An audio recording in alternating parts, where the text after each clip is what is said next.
Coming up, Alabama not being number one might actually be good for the Crimson Tide. We'll tell you why and update the quarterback controversy at Tennessee. It's all on the way next on AT&T SEC Country Live.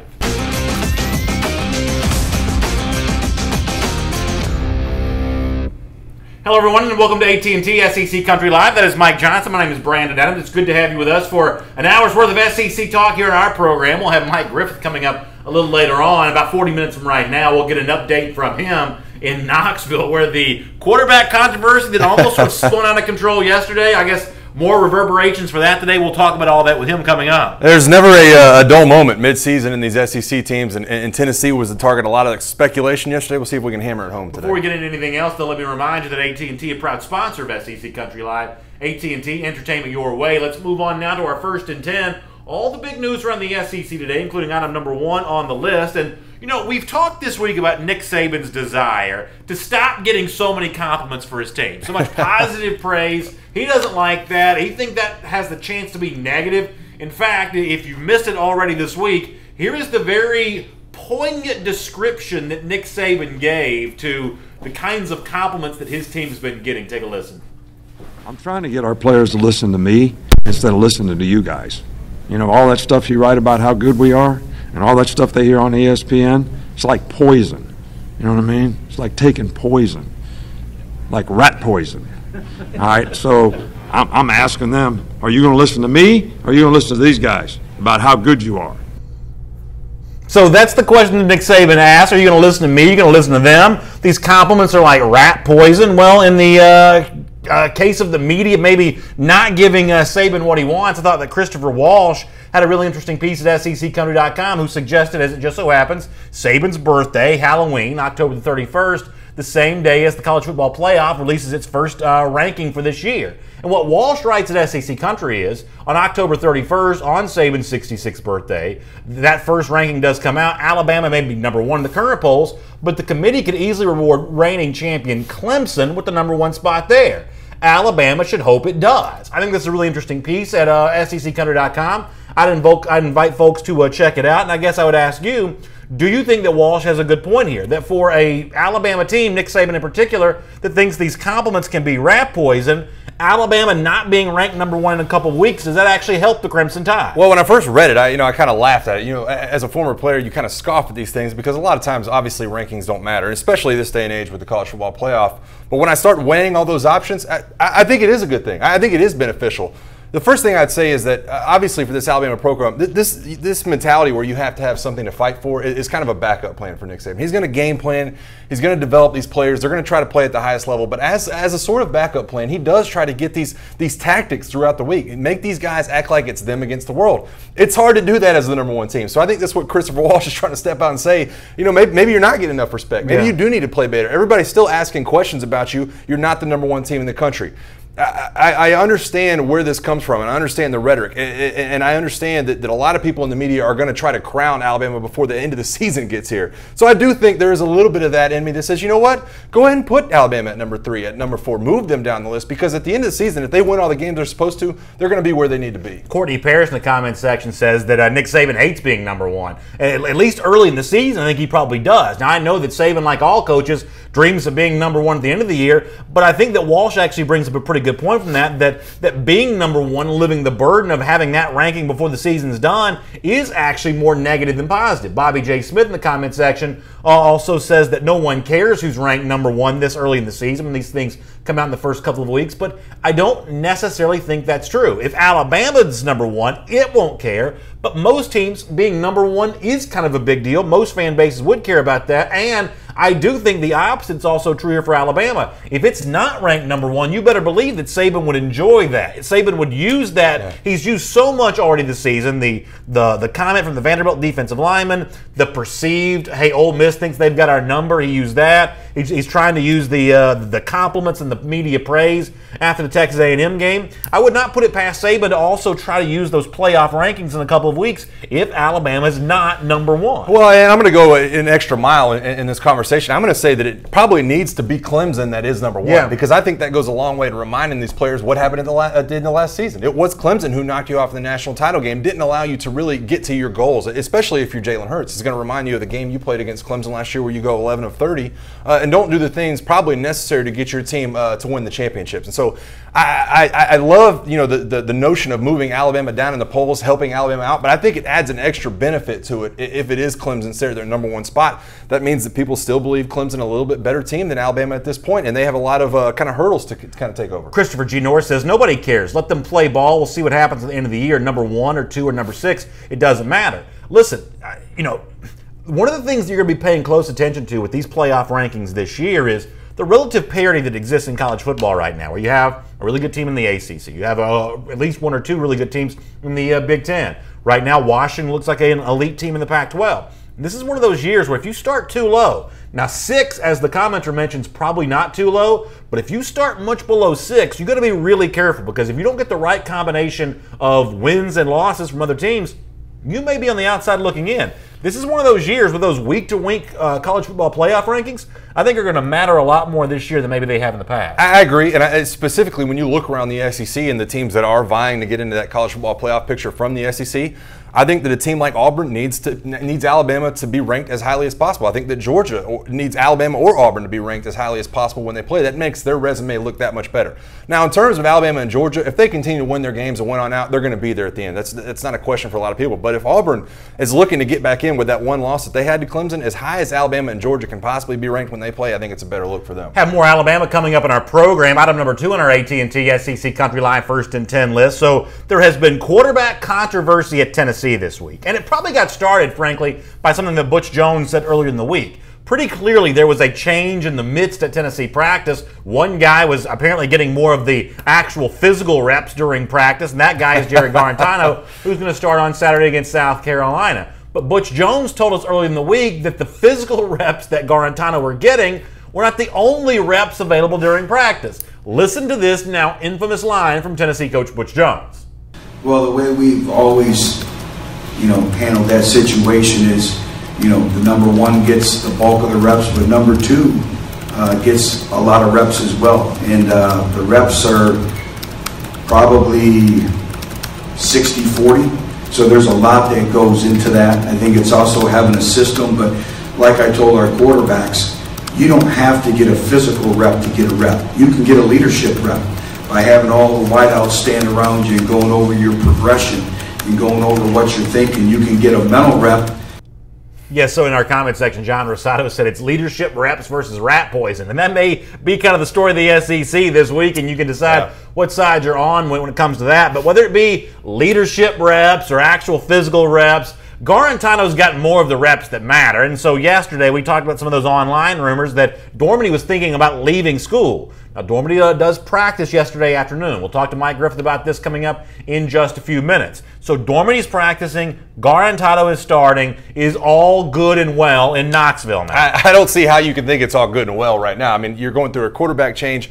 Your team is coming off one of the most lopsided losses in the history of that program. So you're going into Georgia. I think that this was a good time to make the change. I think coming off the bye week last year, when they lose to South Carolina after the bye week, when they had all those injuries, I had a ton of questions about what Butch Jones was doing. How can you come off a bye week like that with all the injuries and be able to prepare for 2 weeks for South Carolina and get beat by South Carolina like they did? And so I think this was the perfect timing for him to go in and make a switch at the quarterback position. I don't know what Garantano's given you over Quentin Dormady. I think there's a little more mobile. Maybe they'll go back to a more Josh Dobbs style of offense.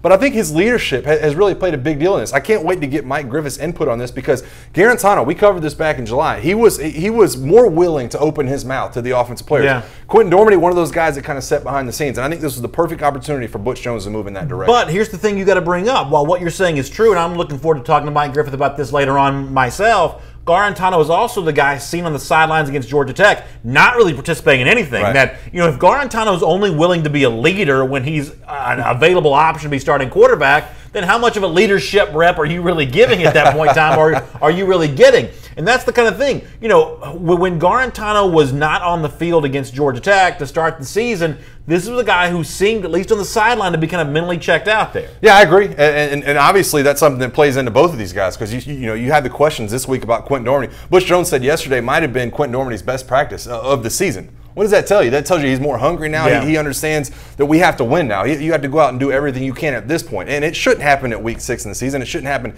after the bye week or after you get benched. Both of these guys should have been stepping up and playing that level. That's what I feel like we've probably been getting from the guys at Georgia, from Alabama, from Auburn before Sean White was let go. Yeah. These guys both should have been taking those mental reps and those leadership reps all year. And listen, here's the thing. We talked about this all summer long. You got the impression that it was relatively close between Dormady and Garantano, that at one point in time, Tennessee was even considering playing 2 quarterbacks. Yeah. So if it was close before the season started, Dormady's clearly not getting the job done right now, then why wouldn't you make the change going into South Carolina? Because this is still a season for the Vols that can be saved. Forget Butch Jones trying to save his job. This is actually a season that can be saved. There are enough wins left on the Tennessee schedule potentially to make Vols fans feel pretty different about how this season plays out. Now you can decide if it's good enough. Should Butch Jones have won the East at some point in time? That's a different debate. But this is not a season that's over yet for Tennessee. Yeah, a couple of the toughest games already behind him. And here's the way I feel about this change. I think this was prompted by the offensive line more than it was Quentin Dormady. I think the offensive line has showed an inability week in and week out against the tougher defensive lines to really protect that quarterback position.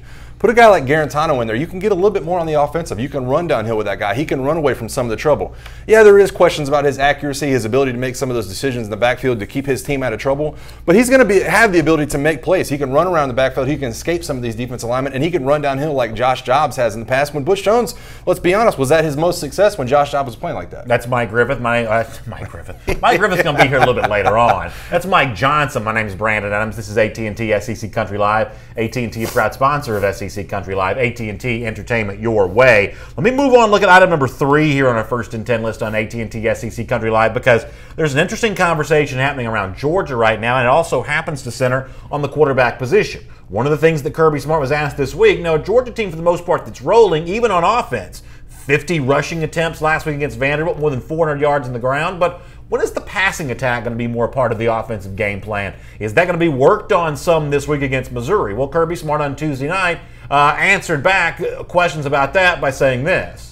I don't think that you do that in games. I think that during the game, you got to do what you got to do to win. You got to take what the defense gives you, and you got to take whatever advantages you get. I think you develop that through practices, and we've tried to do that the last several weeks. We want to grow the passing game. We want to get all the quarterbacks we got comfortable throwing it, receivers comfortable catching it, and we certainly got to improve our pass defense so our guys get to go against it. So that's a practice issue more than a game issue.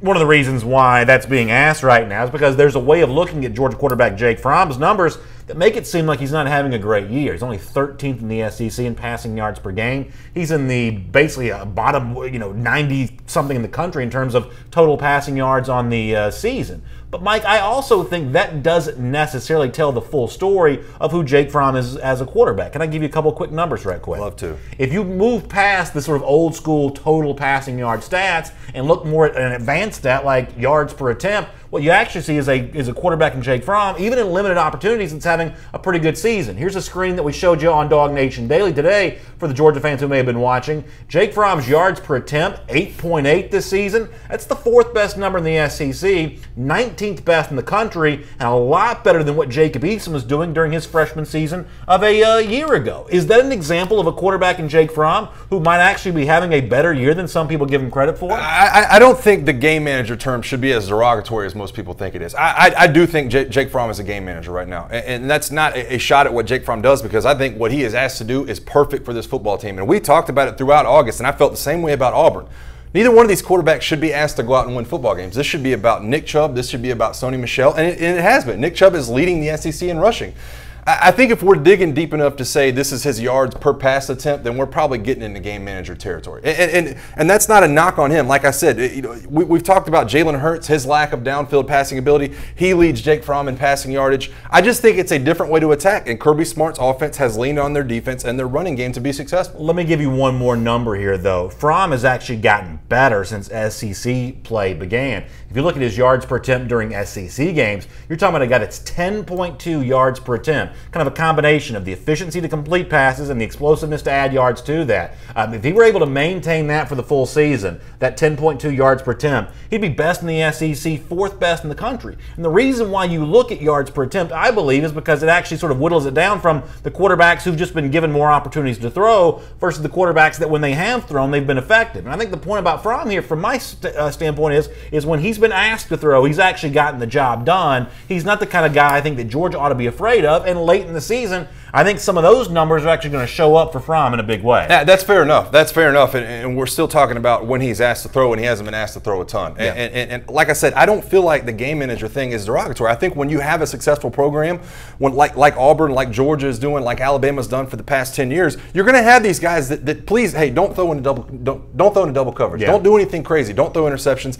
That's what these guys are all being asked to do. Jake Fromm, I think, has 1 or 2 interceptions this year. Jalen Hurts has 0 interceptions. Jared Stidham has been a model of efficiency since the Clemson game for Auburn, and I think that's been the right combination. It's not a knock on Jake Fromm. He's been incredible with what he's been asked to do, but right now this offense focuses around this offensive line and this running game, and that's the way it should continue to be if Georgia's going to be successful. Let me get a few comments here. Terrence Gollin says, we, meaning Georgia, need to get the tight ends more involved. Tight ends are the quarterback's best friend. And, Mike, one of the things I'm a big believer in, one of the reasons that Georgia, you haven't seen tight ends be more involved this season because Georgia just hasn't thrown it enough. Yeah. There are a lot of wide receivers who have fewer catches than some people would have expected as well. I think that's just going to be true in a team that's not throwing it very much. Yeah, I agree. And this is what came out last year in Alabama with O.J. Howard. You just couldn't. This guy was a first-round draft pick at tight end, yet you just couldn't find a way week in and week out to really get him involved because the running game was so good.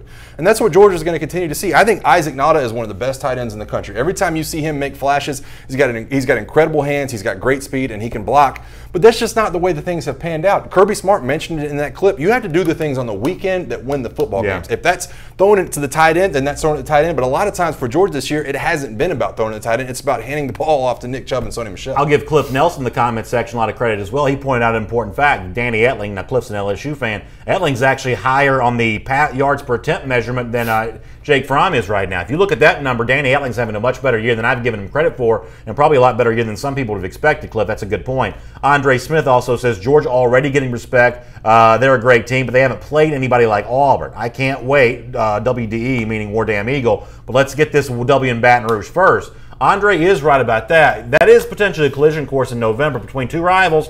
Georgia's gotten the best of that lately, but an Auburn-Georgia matchup in November, if both these teams continue to take care of their business, boy, that could really be an interesting game. It's going to be a great test for this Georgia defense under Kirby Smart. We talk about the front seven. We talk about their ability to cover. They're going to stress all parts of this Georgia defense. This will be unlike anything Georgia has seen to this point. Now, they have been great defensively. We talked about them playing with the energy, playing with tenacity.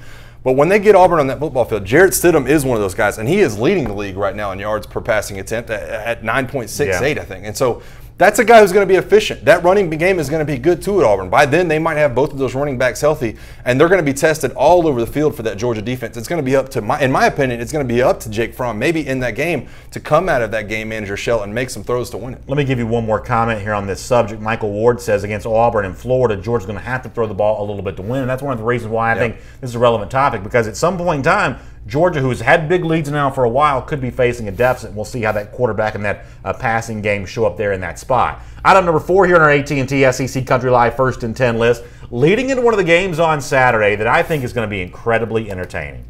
That is the Auburn LSU showdown. Now, you've got the history that's going on here, the fact that Auburn goes into Death Valley looking for its first win against LSU on the road since 1999. We'll have more on that in a moment, but this week when Gus Malzahn spoke to the media, he was kind of asked to explain how come LSU has had so much success in Baton Rouge against your team, even going back to before you got there. Here's how Malzahn explained it. First of all, their talent. They're usually one of the more talented teams, in our league. They got a good home field advantage, and when I've been a part, we hadn't particularly played well. So we got to solve that. It's a new year. It's a new year. It's a new team. They got a new team. We got a new team, new year. But that is the fact.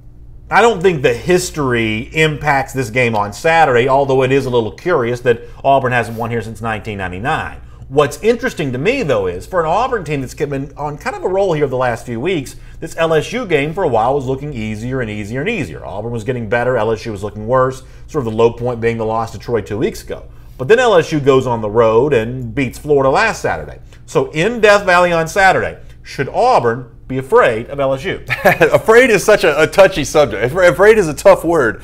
I definitely think they should respect what can happen at LSU. I think LSU has all the ability in the world to be able to beat Auburn this weekend. This is the best opportunity that Auburn's probably had to go to Baton Rouge and actually win a game, because when you look at the way these two teams line up, two teams going in absolutely opposite directions right now, you feel like. And LSU gets the win last week against Florida. Good win, good for them. They go on the road and get that win. Now they're coming back home. And what are you going to get from this home crowd? Jarrett Stidham's going to go into an environment, to me, that should be pretty dang rowdy down in Baton Rouge, down in Death Valley. They're going to be hungry. I think if Arden Key was healthy, and the Arden Key that we knew and Darius Geis was healthy, I'd feel a lot better about Auburn's chances of being upset and LSU being able to get the victory in this one. But we haven't seen Arden Key, and Darius Geis has not been Darius Geis. And I think really that's going to be the separating factor. But listen, B.A., you followed this rivalry too. There's been some crazy games played in this rivalry. I mean, when you talk about, last year, Daniel Carlson made 6 field goals to win the game for Auburn last year. They couldn't even get in the end zone against this LSU defense. That's 1 year ago. These teams, although a lot has happened since then, they're not separated by that much lack of talent. I think if LSU finds a way to play at an emotional level and Auburn continues to let them stay in this game, I think it's going to be close till the end. Greg Steele, a Florida fan in the comment section, says LSU just has to have the other team miss an extra point if it wants to win.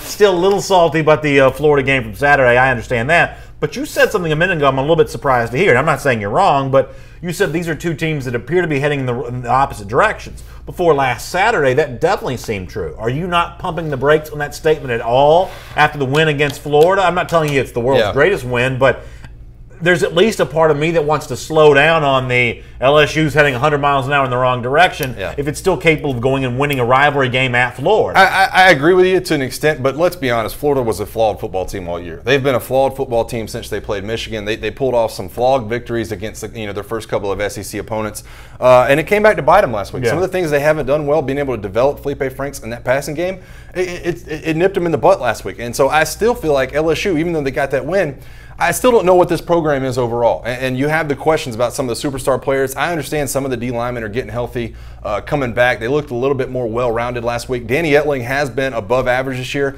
Got to get the running game back going. I think that Auburn's, since those first couple of weeks in the season, Auburn has just shot off. Since they've made the changes on offense they've needed to, nobody has even made Auburn stumble. They have continued to do what they do offensively, and they've looked good. Roderick Dugas in the comment section says LSU is going to upset Auburn. If that happens, if LSU finds a way to win this game in Baton Rouge and keep that winning streak against the Auburn Tigers going in their home stadium, you want to talk about a very different conversation in the SEC. All of a sudden, instead of talking about 3 teams in the top 10, we're talking about a real muddled mess below Georgia and Alabama, assuming both those teams continue to hold serve. That would be... I think LSU played well enough last week for me to expect a good game on Saturday. Not well enough for me to expect an LSU win. An LSU win would be quite the conversation starter. Well, I agree, and I think they have the ability. I think they have the talent to do it. I don't know where the leadership is coming from. I know we talked about Devin White yesterday and his ability to kind of step up in the middle of that defense. I've got to see a little bit more. I've got to see the down in and down out ability to rush this passer, because we've seen Gus Malzahn, the ability to game plan against defenses like LSU is running and really make them look bad. And still to this day, the game plan that Dave Aranda came out with against Mississippi State, I still have questions about what they were doing. What were you doing against the Mississippi State team that was able to expose you? If you thought Nick Fitzgerald and that Mississippi State offense got a hold of LSU, wait till you see what Auburn's going to do if they're playing up to their ability this weekend. It could get lopsided. Let me hit a few more of these comments. Esteban Estevez says LSU's getting another W this weekend. They're going to overlook us, and we're going to sneak in and bust them in their mouth. That's Esteban giving you a pretty confident statement. Travis Ed says LSU wins by 7. Stephen Battle says, remember I said it, LSU upset Auburn 16-13. I said it first. You didn't say it first. You may have said it louder. Cliff Nelson saying, too bad this isn't a night game, although I guess the night game against Troy didn't work out so well a couple of weeks ago. But a lot of confidence coming from the LSU fans here. And I got to tell you, for me, a lot of this is fueled by an Auburn team that a lot of these SEC fans continue to underrate. Y'all act like this is the same team it was a year ago or the same team it was the second week in September. I mean, how much more does Auburn have to do? Now, I understand LSU fans thinking their team's going to win. I don't fault you for feeling that way. But it's the rest of these SEC fans who act like Auburn hasn't proven anything. I mean, what else do you need them to do based on the schedule they've played thus far? Well, Auburn's always had that title of, gimmick. Ever since Gus Malzahn's been the head coach, it's gimmicky offense. And if you're able to play good defense in the front 7, you're able to usually beat Auburn a lot of the times. And we saw that against Clemson. And really, Clemson came out and punched that offensive line in the mouth. But like I said, I have to give Gus Malzahn credit where credit's due. He's made the changes up front that have been necessary for Auburn to get back on track. That's not to say that their offensive line is going to fare that well against LSU. I think it's going to be a tough task. I think you're going to see a hungry LSU football team, and something that wouldn't be shocking to me if LSU is able to pull off the upset. I think when you talk about these two football teams, I think it's crazy enough that we're looking at it now and saying this is upset special of the week if LSU beats Auburn. I think that tells you where these two programs are at. I think that's exactly right. That's Mike Johnson. My name is Brandon Adams. This is AT&T's SEC Country Live. We're glad to have you with us on our program today. Speaking of the Auburn LSU game, we're going to look a little bit more at that coming up in just a moment as we do our Tony Sachery's Seasons to Remember. Before we get to that, by the way, Mark Anthony Thompson in the comment section also saying he thinks it's going to be an Auburn win. He's on the Auburn side of this thing against LSU on Saturday, referencing that defense, just not thinking that LSU is going to be able to move the football at all against that LSU defense. Yeah, listen, Auburn defense. I just, every time I think about this LSU defense, it gets replayed how they played against Troy. Their linebacking core did not play good against Troy. Troy was able to go out, and this wasn't gimmicky style of Troy play. This wasn't a flash in the pan. They went up and manned up against this LSU defense.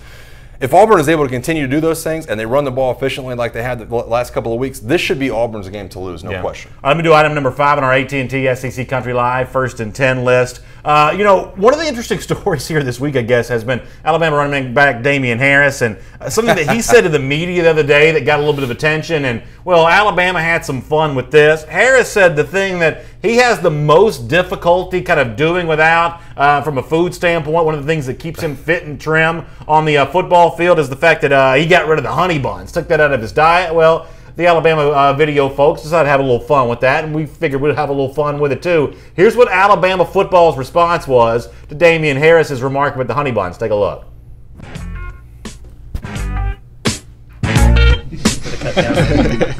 Oh, honey buns. I love honey buns. I haven't had one in months. Since probably like June. Harris, nice cut, and here goes Damian Harris. He's out running the honey buns here. Now, see, if it had been eating the honey buns, this honey bun right here would have caught up to him. But instead, he takes it right to the house because of that. Now, you played the game. Did you have anything like that you had trouble with? Any kind of food that you had a hard time refraining from? There wasn't one specific food, but I will say this. Once when you're in high school, you just eat whatever. I eat McDonald's, Burger King, Taco Bell in high school. Once you get to that point in your college career where you understand, hey, I need to lose 5 pounds or gain 10 pounds, you start paying a lot of attention to what's going in your body. Honey buns are not a good thing. For me, it was pizza. I had to stop ordering Domino's pizza all the time when I was in college, right there in Tuscaloosa, able to get it all the time. When you want to get that weight down just a little bit, you have to, it's those little calories and hidden calories you have to pay attention to. But isn't it true, though, that, you're burning enough calories on the field that you can, for the most part, eat what you want to eat, right? Absolutely. Absolutely. You can eat whatever you want to, especially during the season when you're going through those practices. That's what I mean. It's not like, hey, I need to go out and lose weight and trim up or lose 20 pounds. It's the little bit. Hey, if I just cut out 2 honey buns a week and I continue to practice at the same rate, I'll lose weight, no problem. You ever go to the mall and you get like the chocolate chip cookie with like the vanilla frosting on top of that and then the cookie on top of the frosting? That's my honey sandwich. That's my honey bun right there. That's the thing that, one of the reasons why I keep getting bigger and bigger and bigger behind this desk to the point I'm eventually going to be on the other side of the desk. That's my issue right there. It's those things that you get at the mall, man. I bet it's been maybe 10 years since I've been in a mall. So I definitely, that's not one of my vices. You're for probably sure. you're probably doing pretty smart right there. Malls. Well, anyway, a moment ago we talked about the Auburn LSU game going back to 1999. The last time you can find an Auburn victory at LSU. It wasn't the only interesting thing that happened in the year of 1999. Let's find out more about that as we take a look back, courtesy of Tony Sachery's, with our Tony Sachery's Season to Remember. Tony Sachery's presents Seasons to Remember and a look back at 1999. A year made famous by a popular Prince song, but a season when few in the SEC felt like partying. Tennessee entered 1999 as defending national champions, but lost 3 games that season and missed out on making a 3rd straight trip to the SEC championship. The league's title was instead decided by a contest between 2 teams with 7 combined losses, Steve Spurrier's Florida and Alabama, which won the game 34-7 and provided former Crimson Tide coach Mike DuBose with his only happy moment in Tuscaloosa.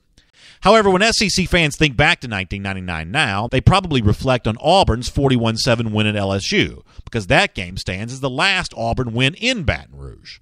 Auburn travels back to LSU on Saturday, looking to end that streak and no doubt thinking of 1999, a season to remember. Seasons to Remember here on AT&T SEC Country Live, brought to you by Tony Sachery's. And If you're looking to spice up your next tailgate, look no further than Tony Sachery's, tailgate champion since 1972. Tony Sachery's makes everything taste great. And, 1999, the kind of thing that, you have to look back, not exactly a dominant year for the SEC there. Right. Not the kind of thing that, now we think of the SEC champion as being a college football playoff contender, a 11-1, 12-0 type team. But back then, 1999 had not the world's greatest teams playing in the SEC championship. I still, when I think of the year 1999, I still act like it's like 10 years ago. Yeah. It's still 10 years ago to me. I guess because I was in college in 2009, and, you think that's just always the timeline you live in. It's actually 18 years ago when you look at 1999. It is mind blowing to look back at some of the footage. I was in middle school when all this stuff was going on, still paying a little bit of attention to college football, and like you said, crazy year in that rivalry. Absolutely. All right, we'll get back to our AT&T SEC Country Live. Don't forget, we're about 10 minutes away from Mike Griffith being with us here. He covers Tennessee for SECCountry.com. We'll talk to him in just a moment. Before that, one of the stories that we've talked about this week is the Florida alternate uniforms being worn on Saturday for its game against Texas A&M. I think we've got some examples of the uniform that we can show you. We showed you some of these photos yesterday, the kind of scaly green reptile look. I said this sort of looked like something from if you dressed up like a tree at your school play. You hear the gator growl going on there. I think there was actually a little bit of evidence of this at the Florida practice here this week as well. Some of those alternate helmets and some of those cleats kind of already showing up at practice. I think we may have an example of that. The helmets I actually kind of like here. The cleats, I could sort of do without, but the helmets I kind of don't like. I don't really mind too bad. When you see this actually in live video, is this growing on you at all? It's not growing on me at all. As a matter of fact, it probably looks worse now than it did yesterday when we talked about it. I got to give Alex Scarborough the tweet of the day yesterday. He said, "Let's donate these to the intramural paintball team and act like this never happened." I thought that was incredible because I was like, that's exactly what it looks like. Yeah. You look like something you'd see on a BMX racer or a paintball team. Well, Josh Hammond, the Florida wide receiver, was asked this week about some of the criticism that the Gators are getting for these alternate uniforms, and to him, he doesn't understand it. He thinks they're kind of nice. Here's what Hammond had to say. I don't really know. I haven't really seen the criticism or whatever, but all the guys on the team think it's pretty cool, making history by wearing something different, to be a one-time thing. I mean, if you ever needed more evidence to suggest there is such a generation gap between old and young when it comes to something like this, the fact that he's like, I don't know what the big deal about it is. I kind of like them. When the first time I saw them, I was both shocked and repulsed at the same time. Yeah. And I'm not even a Florida fan, but I grew up a sports fan. Uniforms are the kind of thing that sports fans just sort of feel strongly about. And my first reaction was such a harsh negative that I thought it almost had to be a joke. I did too. And for Hammond, the wide receiver, he's like, I'm not even sure what the big deal's about. We just kind of like it. It's a one-time thing. He says it's history making. I don't know if they're making history for it, but nonetheless, to the young folks, they kind of like these things. I'm in the same boat as you. When I first saw it, I thought, have you ever seen those things on Twitter where they come out and it's like the fans designed an alternate uniform? This is pretty cool to think about. What if this came on the field? That's what I thought it was. Right. I was like, there's no way this is actually true. Yeah. This is not going to happen. Tell me that ain't real. Turns out it's really real. And I loved Jordan Sherritt's comments on it because it felt the same way if I had to wear a uniform like that in college. He was like, I don't even care about the uniforms. I'm old school. I just want to wear the same old thing because we go out and we're trying to win the game. We're not trying to win the beauty contest and look cool on the field. We're going out and trying to win a football game this weekend against a pretty good Texas A&M team. And so I loved his comments on that. That's kind of how I felt about it. I still can't believe this is actually going to happen, but I think it is. I promise you, I'm going to tune in to see these uniforms on the field, what it looks like. Well, a lot of people weighing in the comment section this. Joel Anthony Dean says the pictures going around don't do them justice. They actually look good in person. Josh Johansson says the helmets are pretty sick. So this is more positive comments we got yesterday. Esteban Esteves, an LSU fan, says hopefully the cleats help the kicker make an extra point this week. So it eventually kind of goes down that road. Yeah, it's kind of what I was saying about Jordan Sherritt. He points to it and he goes, you know what? I just want to win the game. And Taven Bryan was saying the same thing. I think we should just go out there and win the football game. I'm not worried about the uniforms. It sounded like there was a little bit of a divide in the locker room when you read about this on SECCountry.com. It's like, some guys liked it, some guys didn't, but they're all going to show up to practice the next day. Jimmy Barnes says they are going to be history, those uniforms in the SEC race when they lose to Texas A&M. And boy, you let that happen. Speaking as someone who's followed Georgia my whole life, some of these awful uniforms that Georgia's worn and gotten beaten in, those things go right into the dirty clothes hamper and never get taken out. You let this gator green swamp thing, insignia. Let this thing turn into a Florida loss against Texas A&M on Saturday. These things will be burned in Gainesville that night. I think they should be burned on Friday night before the game even starts, and they should just go back to the white helmets with the F on them. I liked Florida's uniforms. I always thought that Florida had one of those traditions that was kind of tacky-proof, and this one to me is just not a good look. Joel Anthony Dean says the gator skin shoes are fire. Josh Johansson says they should have worn them for Georgia, Florida on Halloween. But here's the thing, though. And I know like it's like a gator type deal or whatever, but they don't even look like Florida. I mean, they don't really look like any sports team, but they don't look like Florida. And that's always the weird thing for me when you watch an out-of-market game, when you see these two teams on the field and you can't figure out which team is which because neither team is wearing a uniform that you're used to seeing it look and wear. I couldn't agree with you more. It's just, green and black to me. This just doesn't look like the Florida Gators. What's interesting to me, too, as I was reading it, they've been designing these for 18 months. This is something the players asked for at Florida to get some alternate uniforms. 18 months they've been designing those. And I was like, you guys got a year and a half, and that's what y'all put out. Austin Holmes says they should have gone all black with orange and blue accents. That might actually be interesting. I could do Josh that. Rowan says Florida needed uniforms that match their play on the field, and then he gives you a poop emoji. It's a rough world out there, man. It's a rough world for alternate uniforms. Right that is very true. All right, let me go back to this LSU-Auburn game for a moment with item number 7 on our AT&T SEC Country Live First and 10 list. So LSU, if the winning streak against Auburn was not enough of a storyline in the game, also going to honor the 10th anniversary of its 2007 national champions on this field on Saturday. And you remember who the coach of that team was, Les Miles. Only one problem, though. Miles got fired at LSU last year, and there's no way you can bring Miles back less than a year after he was fired. But wait, that's exactly what LSU is doing. They have extended the invitation. Miles, who's just not doing nearly enough with his time these days, accepts the invitation, and Miles is apparently going to be there on Saturday. Do you think this is a good idea?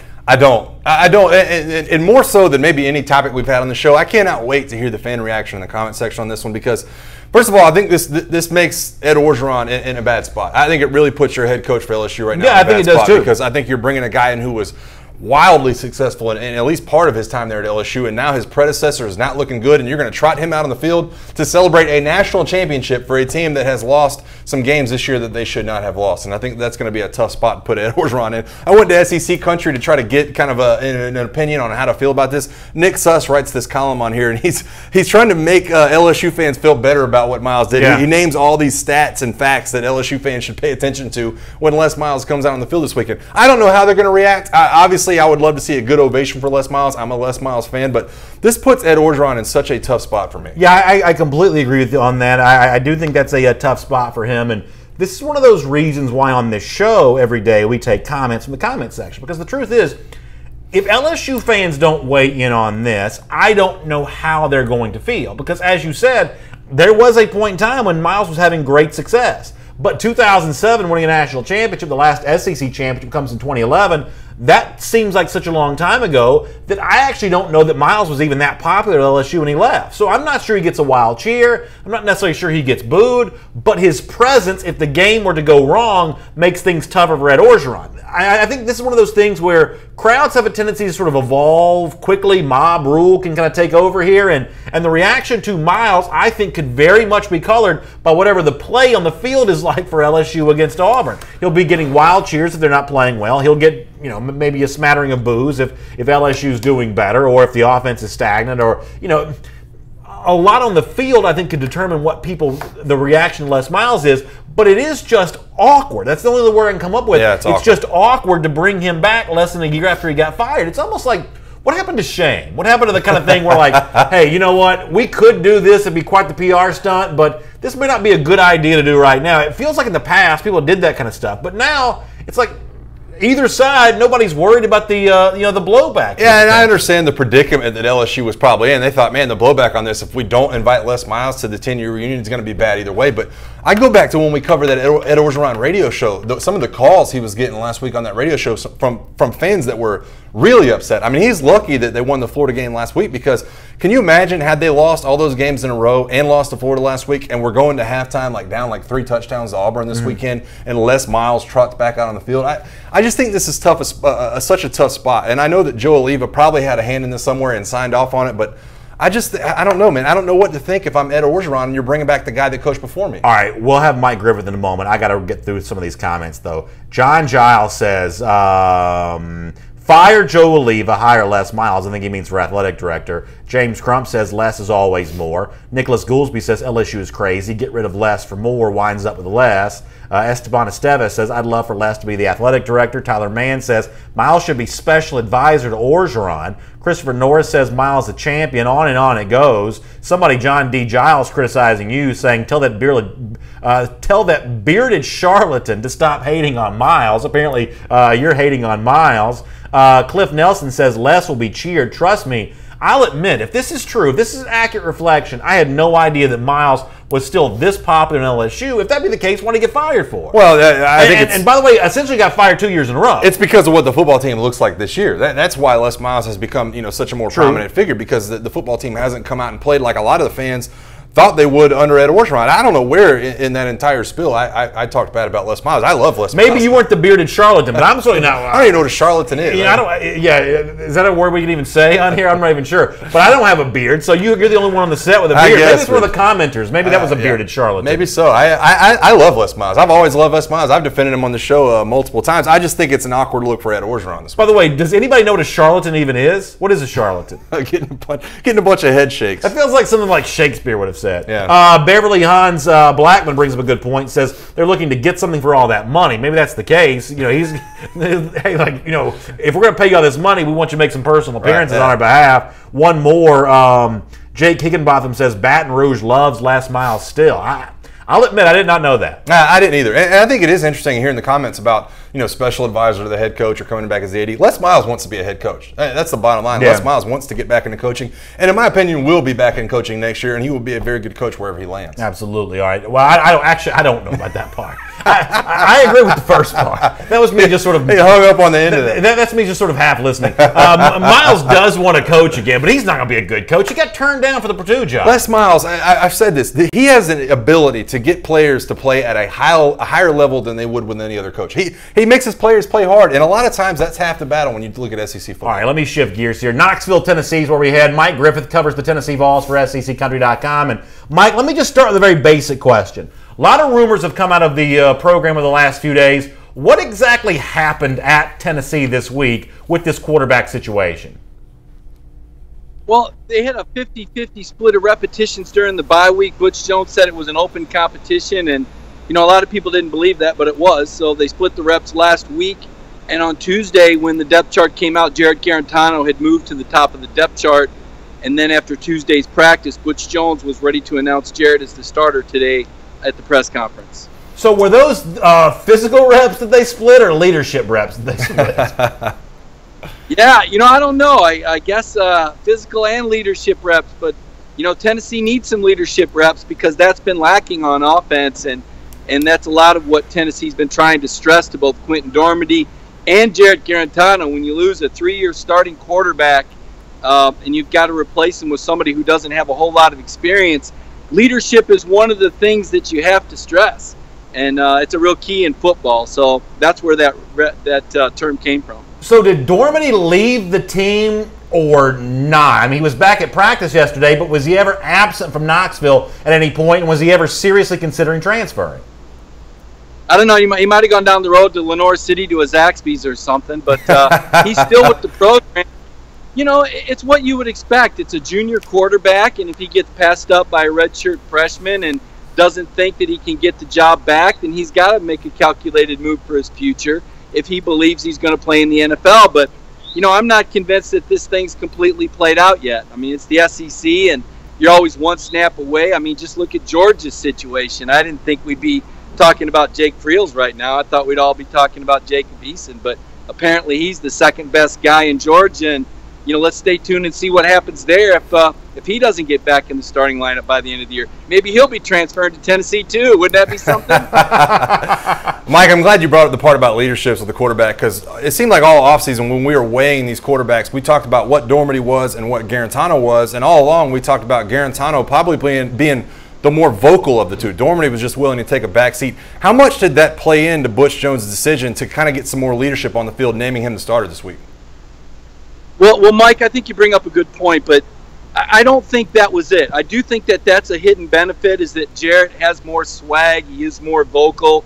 But on the other hand, Quentin has that cool. I mean, he was able to beat a Georgia Tech team that's beat Georgia the last 2 years, and he did it with a 14-point comeback in the fourth quarter. So you got the cool and the poise from the Texan.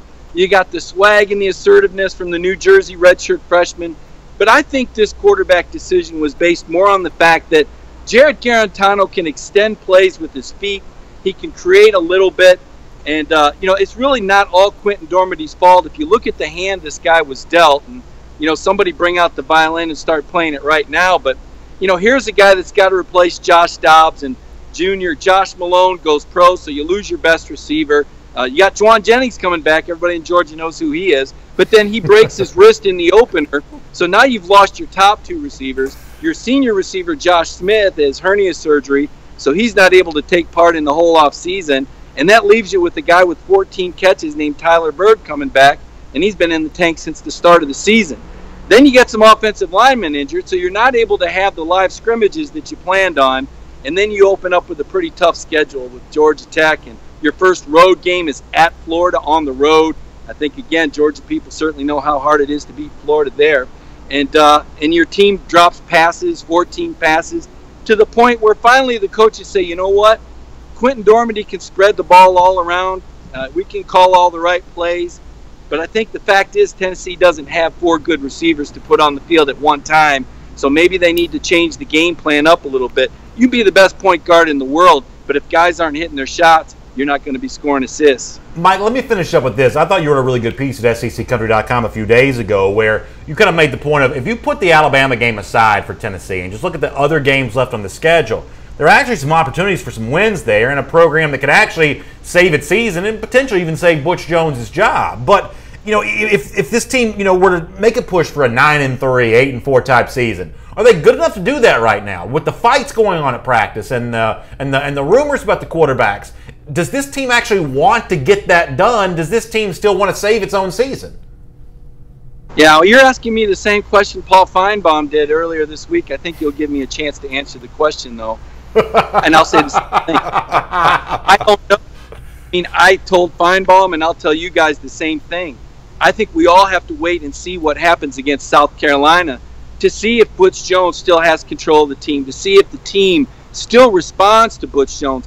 This is a pretty good South Carolina team that's coming into Neyland Stadium, and Will Muschamp has never lost to Butch Jones. Tennessee desperately needs this win. And let me tell you how big of a boom or bust game it is, Brandon. If Tennessee wins this game and goes 4-2, it'll be the second best start Tennessee's had in the last 10 years to a season. If they lose it, they probably go to Alabama next week and go 0-4 in the SEC. So a 4-2 start, which would rank as the second best for Tennessee since 2007, versus an 0-4 start. And oh, by the way, just so all of us can keep our feet on the ground for perspective, Jim Harbaugh's 5-4 in his last 9 games. Butch Jones is 6-3. How about that? Mike, it's always great to have you here on AT&T's SEC Country Live. We appreciate your coverage of the Vols. We'll look forward to reading more from you and obviously talking to you on the show again very soon as well. Hey, I'm going to be looking forward to watching the Georgia Bulldogs because them and Alabama are on a collision course for Atlanta. We'll see if Georgia can finish it this time and not do the choke thing in Atlanta. Mike, it's always good to talk to you. Listen, if it actually does get to that point where it is Georgia-Alabama in the SEC championship game, we're going to be at each other's throats that way. Yeah, that's going to be a tough week for me to sit here next to BA and not absolutely trash talk the entire week. But it should make for a fun week in the comment section. But there's a lot of football left, at least on the Georgia side, to actually get to that point. I agree with something that Mike said there as well, real quickly, to just piggyback off that. That Tennessee-South Carolina game is monumental. I just think it's gigantic. I am so excited about it. I know I'm like the world's biggest SEC homer because that game is on nobody's national radar. But Tennessee-South Carolina, for me, is a real juicy game. Yeah, and I think he hit the nail on the head when he talks about we're going to get a gauge on what Butch Jones really has left in the tank in his Tennessee tenure. Can he coach this team up in the bye week, come back off a tough loss before you go to play Alabama and coach them up and find some way to get a win against the South Carolina team? That's going to tell you all you need to know about the decisions he's making specifically this week with the quarterbacking change. Absolutely. We had some folks talking Arkansas in the comment section, including Bill McVeigh, who says, is there a way my Razorbacks can submit a white flag of surrender to Alabama? They're going to kill us. Their defensive line will run through our offensive line like a 400-pound man through a cheap fold-down lawn chair. Austin Allen will surely get a concussion early. Come on, Bill, that's not nice. But nonetheless, we will talk some Arkansas here for item number 8 on our AT&T SEC Country Live 1st and 10 list. And, leading into that game against Alabama, there's a lot of look back for Arkansas about kind of how they got to this point and kind of just where the season is for Arkansas right now. And to that point, there's been some controversy in Fayetteville this week because of something that Brett Bielema said. In sort of explaining kind of some of the stuff that's happened this year, there's the perception that maybe he shifted blame to some of his players as opposed to putting that blame on himself. Let me show you a quote in print here from Brett Bielema this week.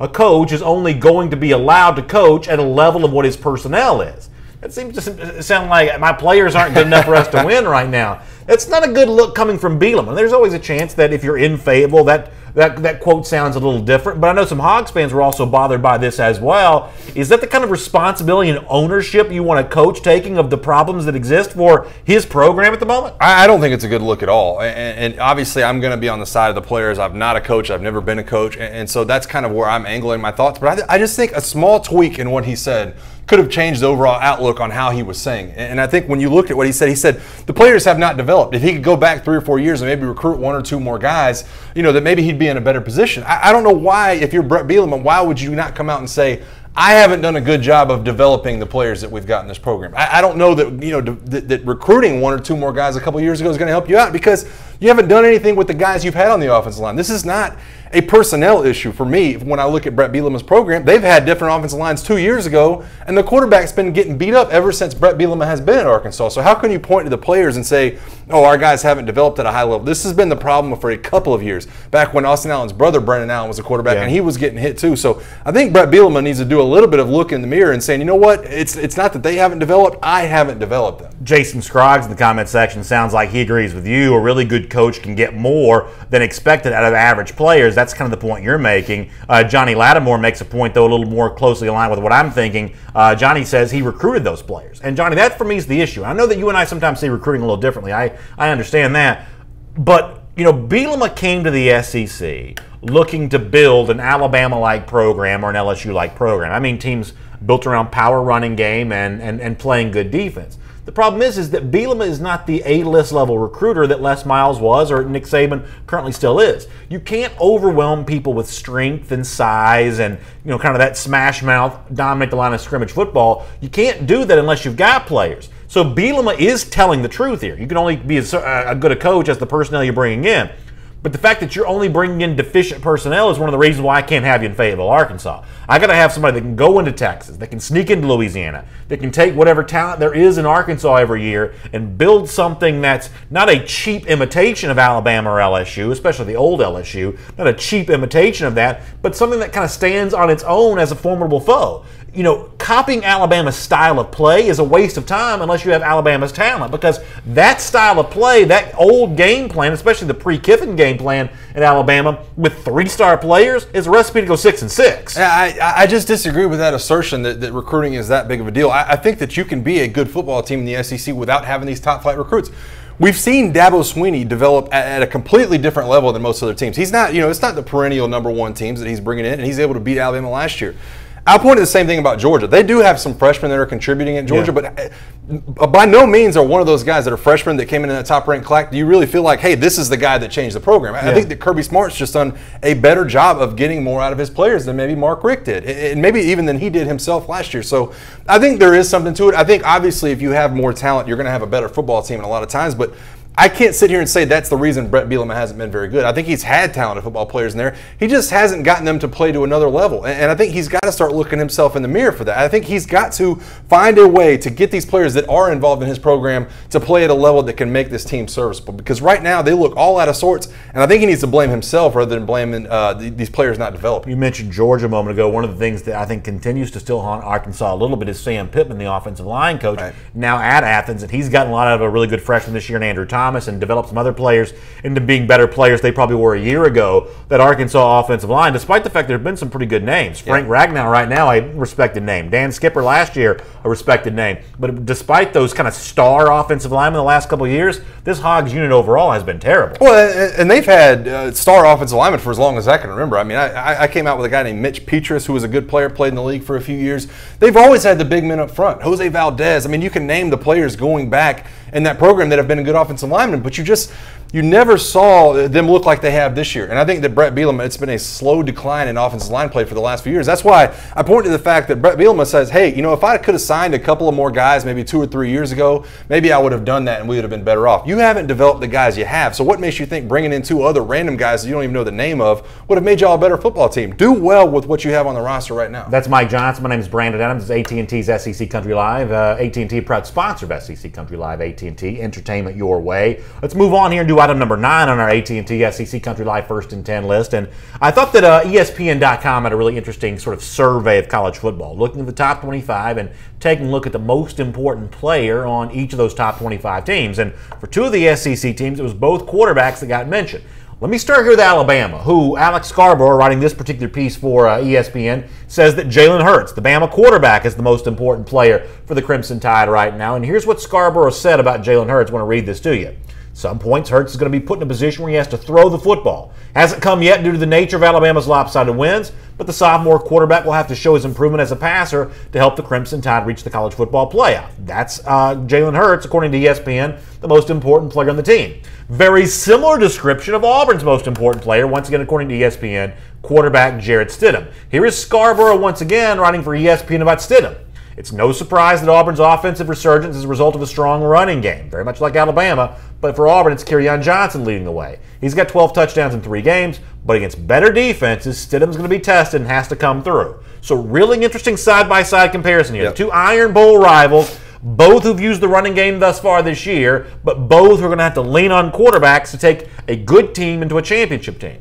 So right now, based on what you've seen this season, who's the most trustworthy quarterback or the more trustworthy quarterback between the 2? Is it Hurts at Alabama? Is it Stidham at Auburn? I know you're probably not going to agree with me when I say this, but I think it's Jalen Hurts. I also think we can throw Jake Fromm in that same category of discussion when it comes to winning these big games at the end of the year. They are similar too. It's going to be quarterback play that are really going to decide most of these big games because all of a sudden the line play on both sides of the line of scrimmage really step up, and you're going to have to beat teams downfield. Jalen Hurts has not shown the ability to do that this year. I'm not making any attempt to cover that up, but what he hasn't also done is throw an interception. I would make the argument that both of these quarterbacks, Jalen Hurts and Jarrett Stidham, in the biggest game of both of their careers, both against Clemson here in the last year or so, both did not look good. Jarrett Stidham did not look good, got sacked 11 times, made some bad mistakes, put his team in some bad situations. Jalen Hurts, same way, 11 or 30 against Clemson in that defensive front last year. And so I think when you look at these teams, whether or not which guy's clutch, I think it's going to come down to kind of matchups. But Jalen Hurts, for me, has not turned the ball over. He has not made bad decisions. He's going to lean on that run game. Can he develop at the end of the year and be the downfield passer that Jarrett Stidham is right now? I don't know, but I trust him more right now. I think he's more trustworthy in the pocket than most other quarterbacks I've seen. Jeremy Pettit says Hurts is 15-1 as a starter. You can't deny that. Dustin Goodwin says it'll be Hurts. Stacy Goebel agrees with you that you got to put Georgia in that same category of quarterbacks needing to step up this season. That may be true. Stephen McGinn says Hurts is more trustworthy than Stidham. No, Hurts doesn't throw the ball down the field, but he also doesn't give up plays like Stidham, in other words, making mistakes. Here's the problem, though. At some point in time this year, Hurts is going to have to throw it more deep down the field, and the numbers are all over the internet. On throws of 20-plus yards down the field, the Hurts numbers are not really getting better. And I know people think I'm just trolling when I say this, but I've been consistent the entire time.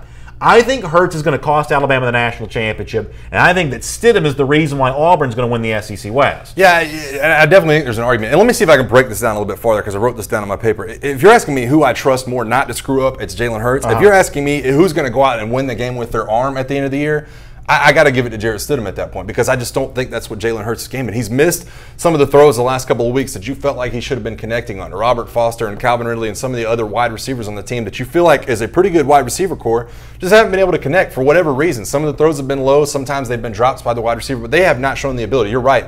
The numbers are all over the internet. They have not shown the ability to go down and win these games downfield. It's just not Jalen Hurts' game right now. So if you're asking me who's going to win the game with their arm, who's more likely to do that, it is for me, it's Jarrett Stidham right now. Cliff Nelson says Hurts cannot read a defense, play zone, and spy him. How simple can that be? And I got to tell you, this notion that Hurts hasn't thrown an interception yet, I think that's an overrated stat because you don't even see consistency in that, not only from year to year, but from first half of seasons to second half of seasons. The first 6 games are not predictive of how the turnover margin is going to work out for you at the end of the year. If you go back and look at the lion's share of history in college football. The absence of interceptions through 6 games just means interceptions are coming over the course of the following 6 games. That's true not just for Hurts, but really all quarterbacks. I agree, and I think a lot of that has to do with the matchups you're going to get in the second half of the year. I mean, even when you look at Jake Fromm at Georgia and him having to match up with Auburn later in the year, that's going to be a tough game for him with that defensive front. Jalen Hurts the same way, matching up with Auburn in the Iron Bowl. That's going to be a tough game for him. And when you see those games down the stretch that Alabama's played, LSU is going to be a tough task, and some of the other games they're going to see down the stretch are going to be tough for Jalen Hurts.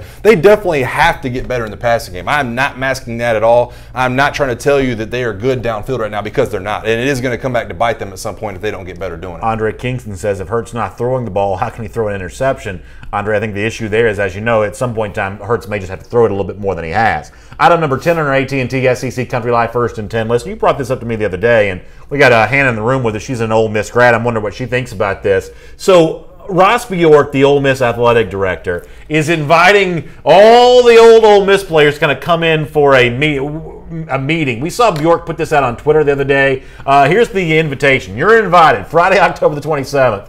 All Ole Miss, the Ole Miss players to attend. Want to hear your input on moving our program forward together. Go Rebels.